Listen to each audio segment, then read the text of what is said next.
حضور نے ہمیں بتلایا کہ پچھلے لوگ اپنے رب کو کیسے مناتے تھے، وہ کس طرح اس کے حضور ناز عرض کرتے تھے۔ حضور نے ہمیں اللہ کو منانے کے طریقے بھی بتلائے۔ فرمایا جب ماں باپ دعا مانگیں گے اولاد کے حق میں تو وہ مان جائے گا۔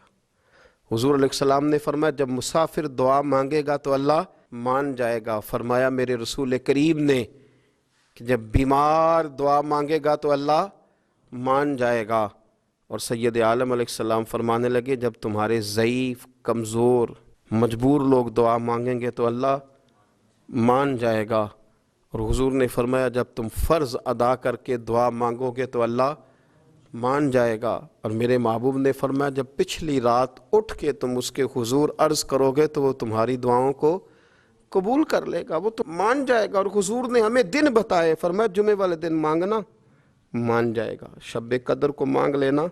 مان جائے گا، شب برات میں دعائیں کرنا وہ مان جائے گا، رمضان کی راتوں میں مانگنا مان جائے گا، قرآن پاک کے ختم کے موقع پر دعا کرنا مان جائے گا۔ طریقے بتلائے۔ اب یہ ہے کہ ہم نے تو مانگنا تھا نا اس کی بارگاہ میں، ہم نے تو حاضر ہونا تھا، ہم نے آگے بڑھنا ہے، اس کے حضور عرض کرنا ہے۔ حضور نے ہمیں بتلایا کہ مومن متقی ہوتا ہے نا، پرہیزگار ہوتا ہے، تو اس نے کچھ نیکیاں بھی کی ہوتی ہیں، جس طرح اسے اپنے گناہوں کا پتہ ہوتا ہے نا، تو اسے پتہ ہوتا ہے کہ نہیں یار فلاں کام میں نے فقط اللہ کی رضا کے لیے کیا ہوا ہے، اور میرا اور میرے رب کا راز ہے۔ فرمایا جب تم بڑے الجھ جاؤ نا، جب تم بڑی آزمائش میں آ جاؤ، اور جب تم سمجھ لو کہ اب میں بڑی تکلیف میں آ گیا ہوں، تو پھر ایک طریقہ حضور نے ہمیں اور بھی بتلایا مانگنے کا، ایک اور طریقہ بھی بتلایا، اور وہ روایت صحیح مسلم میں موجود ہے۔ راوی حضرت عبداللہ ابن عمر رضی اللہ تعالیٰ عنہ، حضور فرماتے ہیں 3 لوگ سفر کر رہے تھے، یہ آپ اندازہ فرمائیے صحیح مسلم کی حدیث ہے، ایک یہ رنگ بھی ہے اللہ کو منانے کا، ایک یہ انداز بھی ہے اس کی بارگاہ میں گزارشات پیش کرنے کا، یہ بھی ایک طریقہ حضور نے ہمیں بتلایا۔ اگرچہ اپنی نیکیوں کو چھپانا چاہیے، نیکیاں جو چھپی ہوئی ہوتی ہیں وہ قیمتی ہوتی ہیں۔ حضرت عبداللہ ابن عمر فرمانے لگے کہ نبی پاک صلی اللہ علیہ وسلم فرماتے ہیں 3 لوگ سفر کر رہے تھے، رستے میں طوفان آ گیا، تیز بارش شروع ہو گئی، تو حضور فرماتے ہیں وہ تینوں بارش سے بچنے کے لیے ایک غار میں چھپ گئے۔ ہم کو پتہ ہے پرانے زمانے کے اندر غاریں ہوتی تھیں، اور لوگ جب سفر کرتے تھے لمبے تو پتھروں اور پہاڑوں کے بیچ میں سے سفر کرتے تھے۔ وہ غار کے اندر چلے گئے، اب چونکہ طوفان بہت زیادہ تھا، جب وہ غار کے اندر چلے گئے تو اللہ کے پیارے حبیب صلی اللہ علیہ وسلم فرماتے ہیں پتھر اوپر سے لڑکتا ہوا آیا، آ کے اس نے غار کو بند کر دیا۔ اتنا تیز اور اس مضبوطی کے ساتھ وہ پتھر لگا، اور اتنا صحیح فٹ ہوا کہ اندر روشنی آنی بھی ختم ہو گئی۔ اب 3 لوگ ہیں، تھوڑی دیر تو وہ پریشان رہے کہ شاید اب کبھی بچ نہیں سکیں گے، شاید چاروں جانب اندھیرا ہی ہے اور اندھیرا ہی رہے گا، شاید یہاں سے نکلنے کے لیے اب ہمیں کوئی رستہ میسر نہیں آئے گا۔ وہ پہلے تو پریشان ہوئے، پھر کہنے لگے یار اس طرح کرو، اگر کوئی زندگی میں نیکی کی ہے نا تو ذرا اس نیکی کو یاد تو کرو، اور یاد کر کے اس مالک کے حضور عرض تو کرو، کریم ہے کوئی آنکھو شاید من جاوے، کم تتڑی دا بن جاوے، عرض تو کرو۔ یہ آپ اندازہ فرمائیے یہ بات بیان کون کر رہا ہے؟ یہ مدینے والے رسول بیان کر رہے ہیں،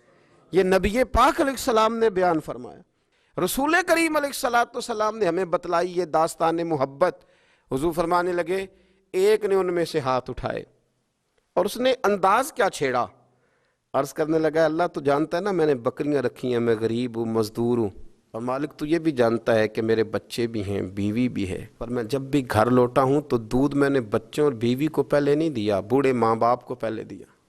وہ غار میں تنہا بیٹھے ہیں اور اپنے مالک کو منا رہے ہیں، عرض کرتے ہیں اللہ تجھے یاد ہے نا ایک رات جب میں بڑی دیر سے لوٹا تھا، لکڑیاں کاٹتے، درخت تلاش کرتے، مجھے دیر ہو گئی، میں دیر سے لوٹا تھا، نیت یہ کر رکھی تھی کہ دودھ سب سے پہلے ماں باپ کو پلاؤں گا، مالک جب میں لوٹا تو وہ بوڑھے تھک کر کے سو گئے تھے، میری بیوی نے مجھے کہا کہ بچوں کو پلا دو، وہ سو گئے، تو میں نے کہا نہیں میرے ذمے ہے ان بوڑھوں کے دل کو ٹھنڈا کرنا، ان سے پیار کرنا۔ اے مالک فجر ہو گئی، آفتاب طلوع ہونے کا وقت آ گیا، پر میں نے ماں باپ کے بیدار ہونے کا انتظار کیا، اے اللہ وہ جب اٹھے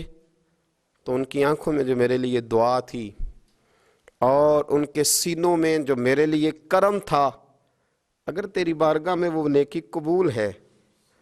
تو مالک پھر رحم فرما، نہ اس مشکل سے آسانی عطا فرما۔ سنو رسول کریم صلی اللہ علیہ وسلم فرماتے ہیں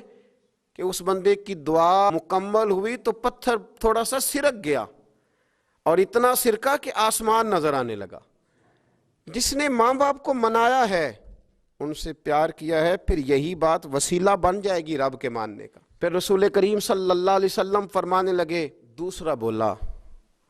اور عرض کرنے لگا کہ اے اللہ تو جانتا ہے مجھے اپنے چچا کی بیٹی بھانے لگی تھی، میں اس کی طرف رغبت کرنے لگا تھا،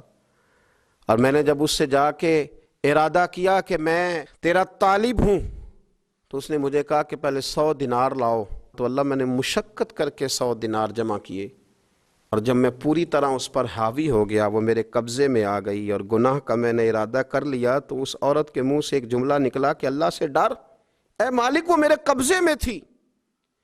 اے اللہ میں گناہ پر قادر تھا، میں چاہتا تو گناہ کر لیتا، لیکن جب اس نے تیرا نام لے کے کہا نا کہ اللہ سے ڈر،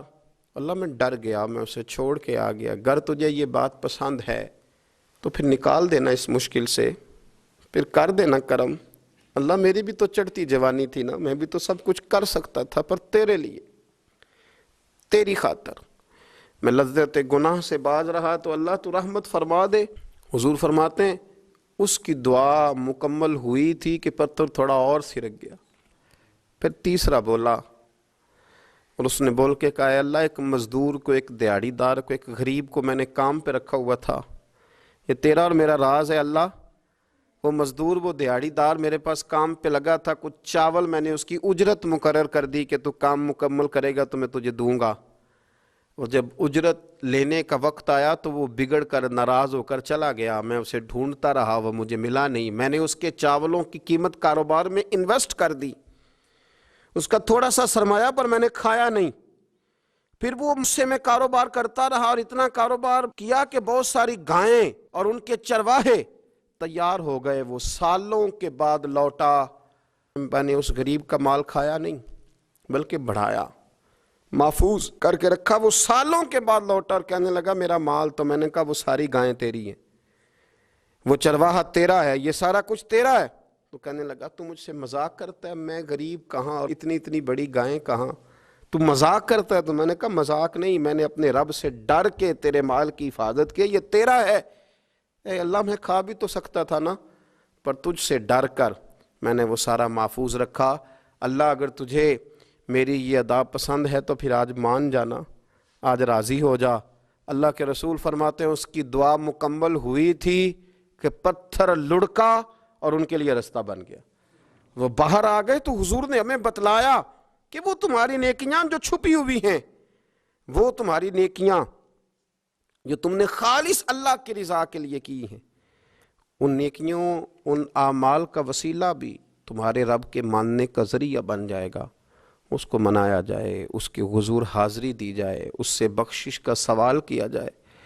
اس کی بارگاہ میں یہ گزارش کی جائے کہ اللہ غریبوں، مجبوروں، کمزوروں اور ان لوگوں کے صدقے جو اللہ رستہ دیکھ رہے ہیں کہ رستہ کب کھلے گا، جو تیری بارگاہ کرم کے سوالی ہیں، ان کے صدقے تو رحم فرما، تو کرم فرما۔